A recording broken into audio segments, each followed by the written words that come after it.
Quand reviendra-t-il? Nous venons de le voir, Jésus use de patience envers nous. Il prend son temps pour que tous aient l'opportunité d'arriver à la repentance. Il avertit même ses disciples pour qu'ils ne se laissent pas surprendre. Veillez donc, puisque vous ne savez pas quel jour votre Seigneur viendra. Sachez-le bien, si le maître de la maison savait à quelle veille de la nuit le voleur doit venir, il veillerait et ne laisserait pas percer sa maison. C'est pourquoi vous aussi, tenez-vous prêts, car le Fils de l'homme viendra à l'heure où vous n'y penserez pas. Matthieu chapitre 24, versets 42 à 44. Si tu ne veilles pas, je viendrai comme un voleur, et tu ne sauras pas à quelle heure je viendrai sur toi. Apocalypse chapitre 3, verset 3. Le temps de son retour est donc incertain. Même le Fils n'en a pas connaissance. Pour ce qui est du jour et de l'heure, personne ne le sait, ni les anges dans les cieux, ni le Fils, mais le Père seul. Matthieu chapitre 24, verset 36.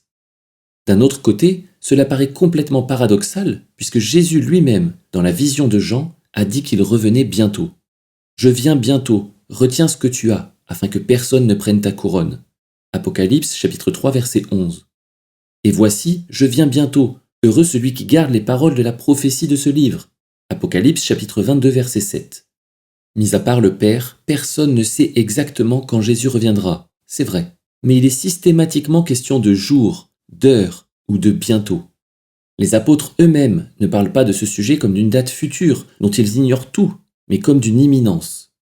La fin de toute chose est proche, soyez donc sages et sobres pour vaquer à la prière. 1 Pierre chapitre 4 verset 7. Vous aussi soyez patients, affermissez vos cœurs, car l'avènement du Seigneur est proche. Jacques chapitre 5 verset 8. Nous savons certes que pour Dieu, un jour est comme 1000 ans, et 1000 ans sont comme un jour. Mais quand Jésus dit qu'il revient bientôt, il s'adresse à des hommes. Hommes pour qui un jour est comme un jour. Hommes pour qui 2000 ans ne correspondent pas vraiment au terme « bientôt ». Jésus se serait-il trompé? Bien entendu, non. Joue-t-il avec nous sur la notion du temps? Je ne le crois pas non plus. En revanche, peut-être que son retour est soumis à une condition. Peut-être que se dire « Jésus viendra plus tard, un jour lointain, que personne ne connaît, probablement pas de notre vivant », est une mentalité qui retarde l'avènement de notre roi. Le dernier livre de la Bible présente Dieu comme celui qui était, qui est et qui vient, pas qui va venir.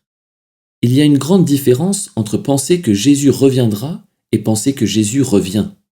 Dans le premier cas, nous imaginons avoir le temps et nous accueillons ainsi trop facilement l'assoupissement spirituel, sans forcément nous en rendre compte. Dans le deuxième cas, nous sommes pressés par la réalité de son retour et nous veillons constamment, comme les apôtres exhortaient leurs frères et sœurs à le faire. Jésus revient, prenons-en conscience. Regardons maintenant où Jésus s'est rendu lorsqu'il a quitté la terre. Cela nous donnera un indice sur le temps et les circonstances de sa seconde venue. Avant mes recherches, je ne pensais pas que la Bible parlait autant de ce sujet. J'ai trouvé près d'une vingtaine de versets déclarant où Jésus est allé. C'est pour dire combien il est récurrent.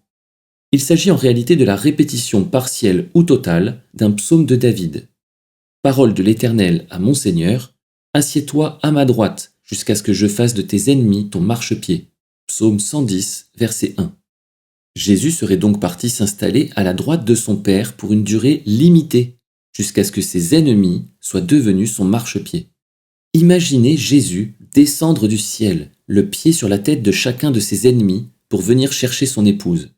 Ses opposants formeraient alors une sorte d'escalier dont les marches seraient la maladie, le péché, la souffrance, la dépression, l'angoisse, la peur, les démons, le diable, la mort. C'est allégorique puisque nous savons que Jésus reviendra sur les nuées, mais cela montre bien la domination que Jésus doit avoir sur ses ennemis.